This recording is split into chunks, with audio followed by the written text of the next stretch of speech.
Boy, I just can't help but smile every time I hear that music because I know it's time for another episode of the Rec Poker Podcast.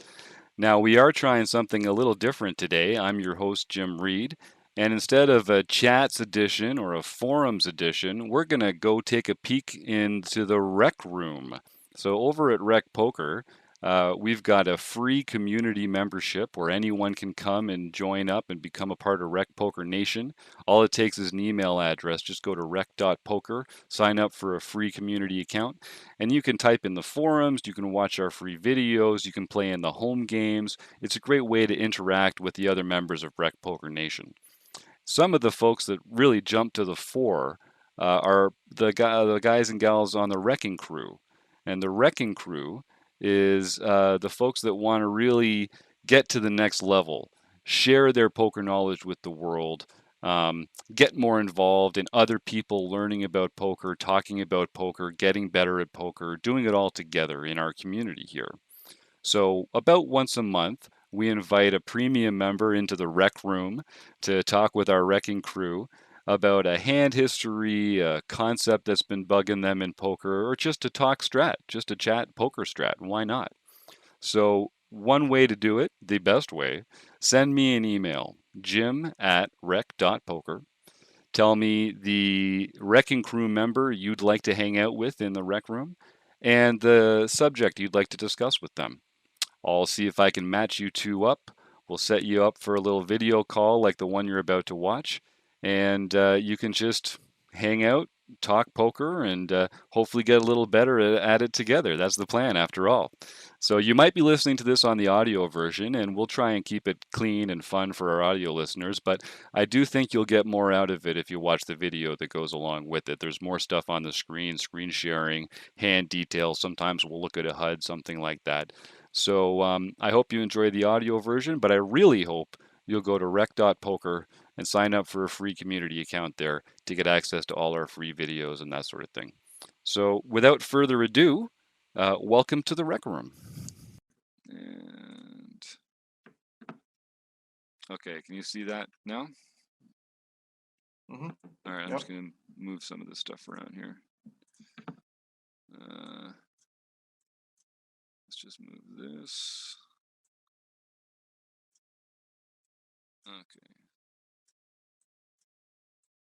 Let's put this off to the side for now.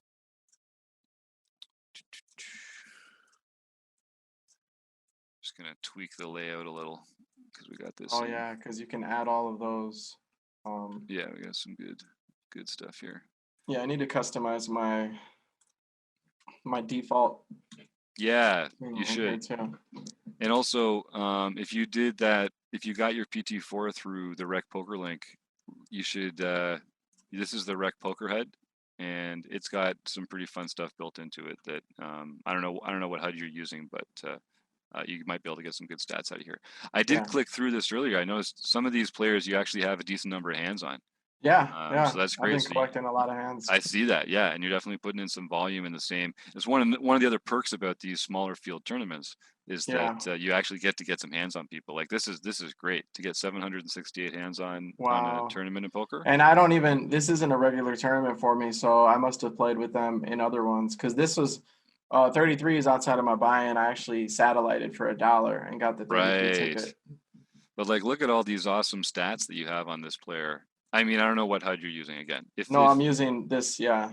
Then like this is you get all sorts of great notes and stuff. Yep. Over that kind of sample size. See, I need to look at the notes a lot more too, because I just look at their VPs and PRs. Yeah, which is good, but you get actual specific hands in the notes, which just make a huge. They help define ranges, you know. Like if someone calls, like one of these is let's just take a look at it here. Called 2-bet in position. See this one here? 6-6. Okay. So they've done it with 6s, 7s, and ace jack off. If you see a hand there like Jack 8 offsuit, that tells you a lot about that player, right? If they're cold calling a bet in position with a shitty hand. So it just means that they're flatting.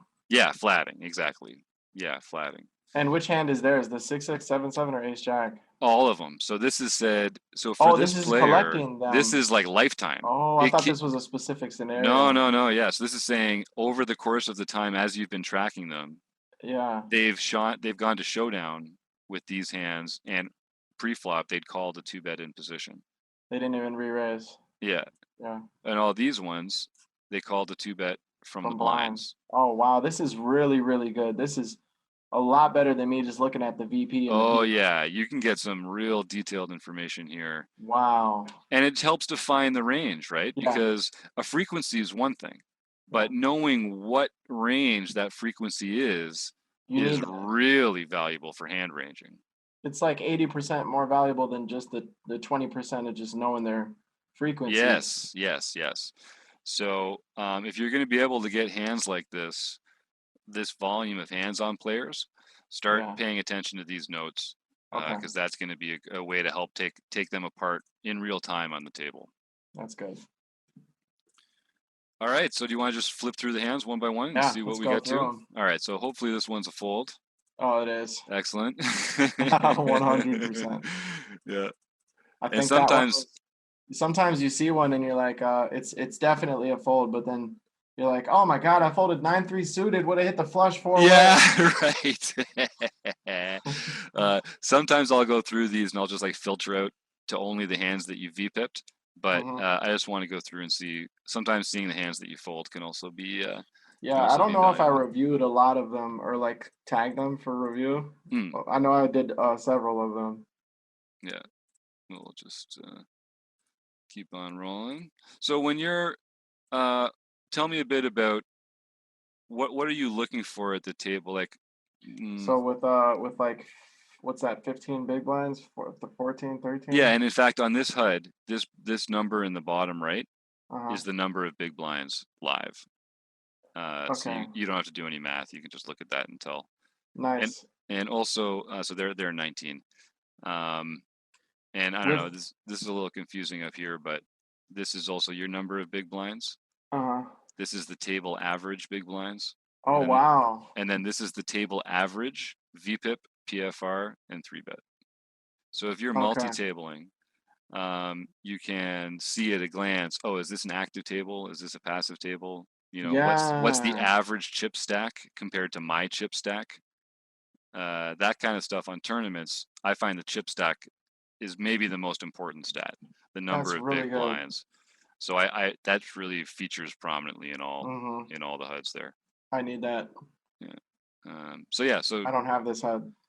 okay, well it's yours free already because you used that Rec Poker link. Yeah. So I'll send you the download file for it. Okay. So And with 28 big blinds, I think more so my mindset is trying to find 3-bet spots yeah, nice. and spots to just raise, you know. Yep. And I think with 28 big blinds, I'm raising hands early position that I will call 3-bets, and depending on I always look at the stacks ahead of me. Good. So if I'm raising from the middle position, I'm looking at everything everything to my left. Do they have a stack that's gonna, if they have 8 big blinds, Hmm. I need to be raising a hand that's ready to call their reshove.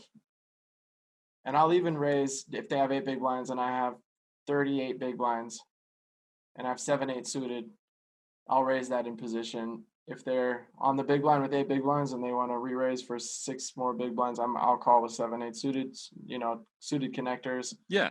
And also, it's not always, obviously they're not going to just reshove all the time, but I want to be prepared for that because I hate raising and then you see the big blind had 6 big blinds and he re-raises and you're raising shit and you're like, it's 4 more to call and you just fold. It's like, oh, doesn't feel good to fold.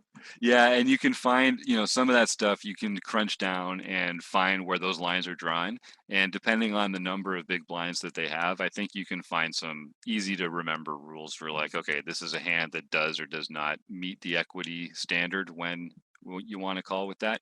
But you're right. Once you're getting great odds, 7-8 suit is just one of those hands that's going to perform well enough against anything that they're shoving with. So Yeah. I don't mind that at all. All right, well let's keep rolling through and see. So yeah, nothing's Yeah. gonna We'll happen. find a nice Oh, I'm spot going the here. wrong way. Here we go. Oops. My bad. Not play. Aha! This Oh, one I okay. think is gonna This will be develop fun. into something.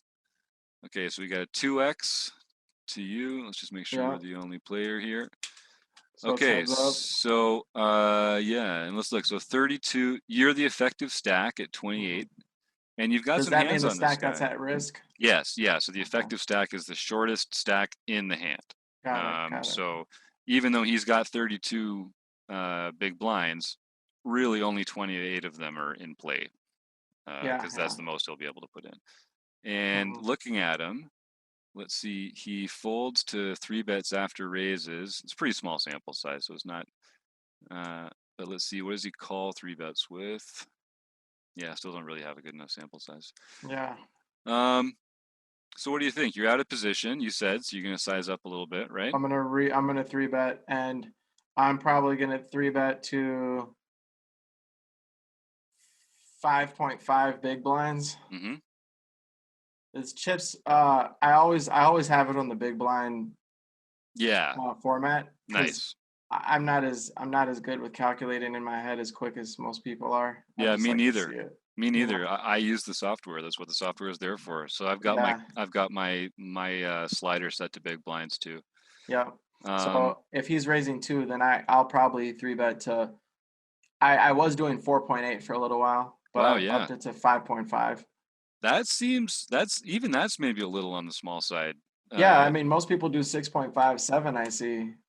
well, I mean, because you're out of position, Yeah. you're giving them a really tempting proposition. If you go to 5.5, that's 3.5 more to call, and there's already so much in there. I mean, there is some fold equity, but uh, But I then with mean, aces, do we want him to fold, you know? okay, so great question. So when we're looking at this stuff, are we trying to find a size that fits for everything we want to be doing here and we want to have a balanced range, or do we want to be trying to maximize the value we get with this hand right now today with aces? Yeah, yeah. Yeah. Maximize with this Okay. hand. So then um so then But we will talk about raises in general though too. 3-bet yeah, ranges with queen yeah. 10 suited, for example, whatever. Okay, so then if you're gonna make a raise specifically for aces, then yeah, I think you can size down whether you're in position or out of position. So 5.5 sounds good. Let's see. See what it It's is. gonna be about, yeah, there it goes. Yep. So then he's getting pretty good odds here. He's getting 2.5 to 1. Yep. So he's going to be continuing with a lot of hands, which is what we want when we've got aces, right? Yeah. And let me see, what's the stack to pot ratio going to be? So he's yes, and you're going to be able to get it in comfortably. So oh, he Oh, there we re-raises. go. That's what Okay, we well, wanted. even better. Okay, another perk of the small 3-bet, right, is that Yeah. it gets that. So okay, so we don't have to get into stack to pot. I assume you win the hand because oh Yep. yeah, there we go. No spade. No spade. I remember that king 10 suited. I remember him. Yeah. See, that's so then with that sizing, it's like, is he thinking that we're just messing around? I Right. remember when this happened though, and I was like, see, I was talking to my roommate. It's like, see, it's one thing to get aces. It's another thing to get aces in a situation where you can get all your chips in.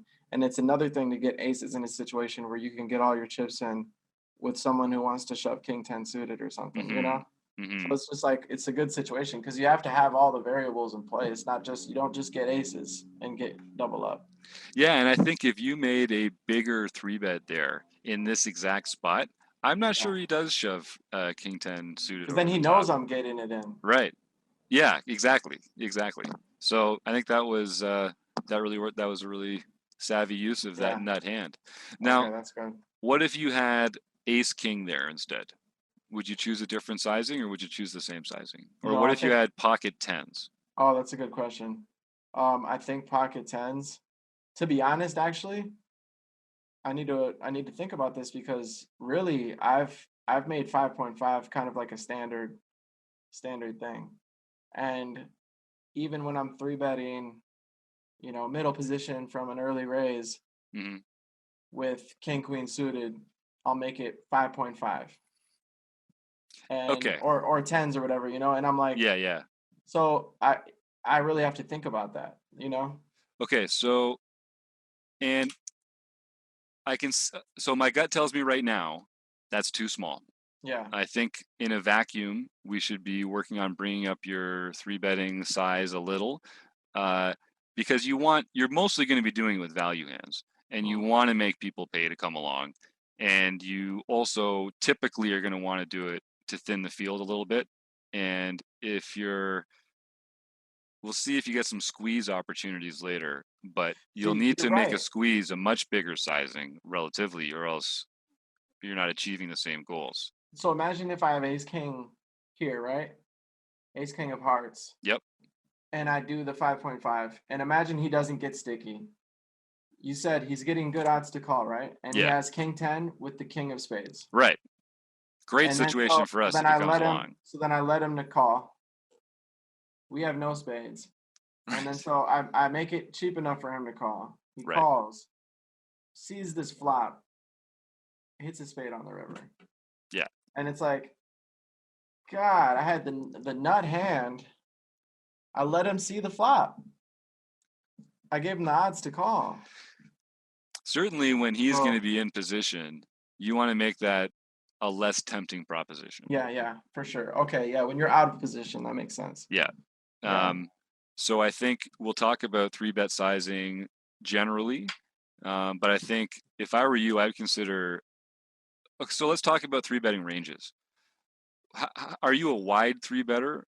Like Yeah. what? Okay, so do you 3-bet aces down to a certain hand, and then you call with everything below that, or do you have a polarized 3-betting range where you 3-bet the top, call with the middle, and then 3-bet the bottom as a bluff, or Yeah, some that's mix of it. that? That's it. It's Okay. polarized. I'll Okay. 3-bet all my good hands Yeah. most of the time. Yeah. Um, depending on where I'm at. I think there are times though where I have ace king, for example, in the big blind and under the gun raise with a Yeah. 80 big blind stack, and I have a 56 big blind stack, or no, I have a 30 big blind stack, and he has 80 big blinds, and I have ace king. There's been times where I've just called in the big blind. Yeah. I don't think that's bad. I think Yeah. in that exact spot, uh, honestly, early position raises, Hmm. you got to have a really tight range to 3-bet them for value, Yeah. because they're so tight to begin with, unless you have a note on a player. Yep. But yeah, I don't mind that at all. And you're getting really good. If it's like a 2 or a 2.5x from under the gun and you're in the big blind, I mean, it's always sexy to be 3-betting with ace king, but you're almost kind of getting the equity Yeah. with your hand there. So I don't mind that at all. And it's nice to show So up with ace king every once in a while in a calling yeah. situation. It throws Yeah. people off. And then you just call, and that happened to me at my home game though the other day, and I burned myself. I just Right. called with ace king. I hit a king. It was king nine something, and then I'm just check calling all the way down. Right. River's another king, so now I have trips. And he makes a huge bet, and I know I'm beat. It's king six. That's what it was. King six, nine, and then king. Right. So then I know I'm beat, but I have to call, and he had king nine. And it's a home game tournament we do for the Monster Stack ticket at WSOP. Oh, sweet. Yeah, I cool. won last week, and I had a Nice. deep run in the Monster Stack. Made it to the end of day two, passed the money, and I got out with ace queen suited versus pocket eights. I hit a queen on the flop. He hit his eight. I turned to flush draw, and that river nothing, and it sucked. But I came into day two with 5 big blinds, Oh, and then I played till like 10 p.m. that night. I spun it up. It was amazing. that's sweet. I That's a good honestly, I feeling. love short stack poker, tournament Yeah, me poker. too. I love it. I love just being the one like deciding when we're gonna realize our equity. Yeah, so You know. you'll see that in this one actually towards the end. I'll Sweet. be Well, yeah. calling So from the back. let's keep rocking through here. Small blind. I'm always kind of interested to see. Oops. Yeah. Good. Yeah. Excellent. Now if it falls to us, then it's a different Yeah. story, right? Exactly. Exactly. Okay. So, oh yeah, he's all Yeah. in. I'm That's folding. that's that. Okay. Hello. Yeah, I got aces a couple times I in this saw that. tournament. I saw that Forgot. when I was flipping through here early. Okay, so that is that like a standard open size for you? What is that, like a It's like 2.4, 2.3? 2 points X. Yeah, yeah. You've got it set on your But slider. I do min open sometimes, but I honestly switch it up, and there's no real basis for it. I just kind of do what my table's like, or Yep. the kind of hand that I have, maybe. And with a hand like this, sometimes in this position, I'll make it just a little bit more. but I don't really ever make it 2.8 or 3. There was a time where I was doing that actually. I was doing crazy opens like 3, 3.5. And sometimes actually though, if I'm on the button with jacks, for example, I might make it 3.5 depending on the Mm-hmm. stacks Mm-hmm. because I want it to look funky. And there's times where ace three might just push back, you know? Sure. Yeah, yeah, So then totally. so I don't know, it depends. But yeah, with this, it's been kind of standard for me lately to do 2.4. Great. I think there's also anywhere between like 2 and 2.5. Yeah. You know, the one thing you might so one good thing to change your opening size around Hmm. is the stack depth at the table. So early in tournaments, I might open to 3x in the first few orbits, the first couple levels, and then get down to 2.5. And then as stacks get shorter, down to 2.25, 2.1, min open. See, that's the Uh, thing with me. I maybe I need to start doing that more, but I don't get in early. I always get in with at least 7 levels left or something. oh yeah, so you've been And you've been late regging, right? yeah, So I get in with about 20 to 25 bigs so you're okay, okay, okay. almost all the time. There hasn't And really been a ACR has time. such ridiculous late reg, like 3 hours is the Yeah, they standard. have So 5 hour tournaments yeah, sometimes. But those are the huge player fields, so I only get in those last minute interesting. just to So just to spin it up, you know? yeah, yeah, And then yeah, it's for like sure. And you so if spin it up and honestly, if you're getting into tournaments where the average stack is like 25 big blinds, or if your mhm. stack is 25 big blinds, I think 2.4 is too big, man. Yeah. I think you're giving up too much. You're gonna get the same results from 2.1 and and that point 0.3 blinds per open does add up. Adds up to Uh, over a blind after 3 opens. yeah, That's what my and roommate told me and too. if you want to be open folding, you can't do it at 2.4 if you could do it at 2.1. You Yeah. know, that's just I think you're leaving some money on the table there. Yeah, that So makes that's sense. one. And then In the the other long note, run, right? Yeah. yeah, exactly, in the Yeah. long run. And all of this stuff is going to come down to a mix of having the long run in the forefront of your mind, but then also knowing when to deviate from it and to make a decision about this hand right now today. Yeah. But Yeah. but if you want to get better at like thinking about poker, you got to think about it in terms of what you're doing. You got to Yeah. think about it in terms of the long run, and then it's a question of when do we deviate from that. So Hmm. one other note about your sizing, honestly, is that in a vacuum, and again, there are exceptions to every rule, but in a vacuum, the worst thing you can do is change your open sizing according to the strength of your hand or the type of Yeah. hand that you Yeah. have. And I know Yeah. you've heard it, but if you're honestly making it, if you're making it like 3.5 with jacks and ace king and Yeah. 3 with pocket tens and 2.4 with 7-6 suited, people are going to pay attention to that. But And it's also only it's not just the sizing or the strength of a hand, but also the position that I'm in. okay, good, good, Yeah. because then that So like that I is don't a do great way that. to vary I it. won't like jacks if I'm early position, whatever, and Yeah, obviously the stack depths matter, but I'm never I don't but like only when it's like small to big or like or on the button maybe okay, when I'm a pretty strong raiser from the button. If I get a strong hand like jacks, sometimes I'll depending on obviously the feel for everything. If I have a feel on these players, whatever, or they yeah. push back or all that kind of stuff. But if I get a super strong hand, sometimes I will kind of make it weird just in case they have something that they can push me back with. Then they're like, they don't just call with, Yeah. queen jack suited. They don't just call 3.5x. They'll be like, you know what? What is he raising here with a reshove? Right. And then I call, So I and love it. That's the way you should be thinking yeah, about it. yeah, yeah. And actually doing it by position is also a great way to think about it. So Okay. if you're doing it that way, then that makes much more sense to me, and I applaud that. Yeah.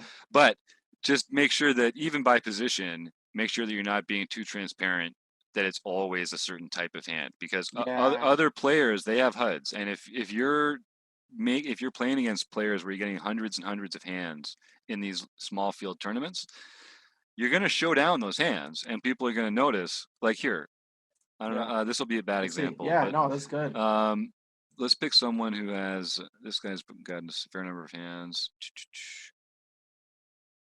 Yeah. So in my Open notes, calling from button. I've got it broken down by raise first in by blind size. This one's 2x. Mm-hmm. So this is all the hands they raised first in 2x. If we get more hands on this guy, if he uses different raise sizes, there's going to be a different line down here. Raise first in 3x, raise first in 2.5.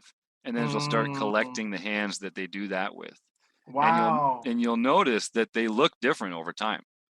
And that Yeah, makes you can make really educated guesses now on future streets about what is this guy's hand range, because you have better information about where it started. that's amazing. And Now, those people have that information on me too. they have that information on you, 100%. And they've been using a HUD longer than you have. So Yeah, even though you were playing on the site before and you don't have a HUD, they were getting hands on you the whole time. Yeah. the whole time. So they have a much more robust data set on you than you do on them. But that's, you're catching up with them and you're now growing a data set on everybody else that hasn't yet bought a Yeah, I HUD. mean, there's players that I've been playing with since I started in 2016. Right? There's players that I've known, like this one player comes to mind, AU Mind, Gold Mind, and he just took Nice. second in a really huge tournament on ACR. But Mm, he's always been, I'm sure he's been using HUD way longer than even that I've been playing. But I've been at tables with him consecutively a lot of times mm-hmm. for the past 4 years. So who knows how Right. many ANSs has on me? Because I'm Yeah, pretty sure he's serious. more of a pro player. Serious. Yeah. So That makes sense. it does matter. So Yeah. part of this is that just as you get more used to using a HUD and like noticing what you can notice about other players, you're going Mhm. to notice what they're noticing about you, and that's going to make you want to do things not for deception, more for like disguise. Like Yeah. more just to make it it's like you're just making it harder for them to see the limits of your ranges and stuff like that. So I should look at my own notes as well then and see. Yeah. Well, thanks for joining me, folks. I hope you had as much fun as I did in the rec room today. Just a reminder that if you'd like to join the premium membership at rec.poker, you can use the code RECPOKER, which will take $10 off the already incredibly low price of $15 a month. That's right, you could get your first month for only $5. And let me tell you, folks, $5 at rec.poker for the premium membership is the best $5 you're going to spend in poker this year. You're going to get access to the seminars, the online play-in hangs, the focus study group. You're going to be able to submit hands to the wrecking crew just here in the rec room.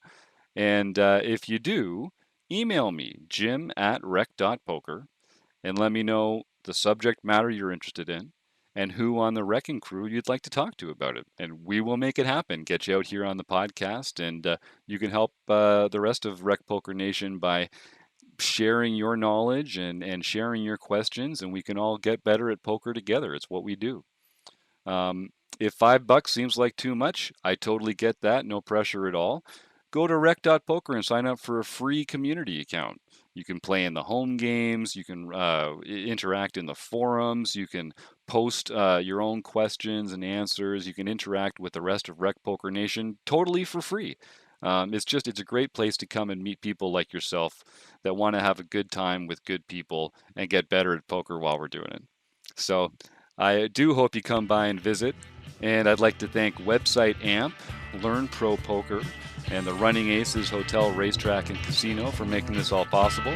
And I hope to see you over at rec.poker. Come visit.